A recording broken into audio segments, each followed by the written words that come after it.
أعوذ بالله من الشيطان الرجيم پناه وړم الله تعالی شړل شوي شیطان څخه.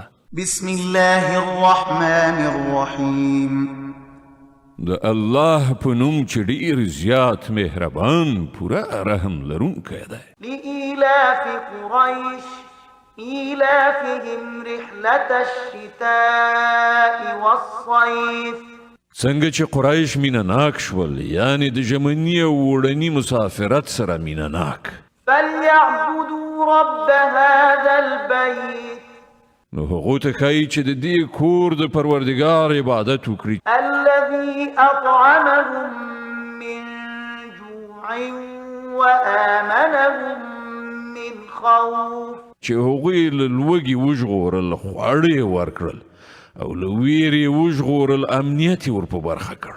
صدق الله العظيم. الله ستر رښتیا ویونکی دی.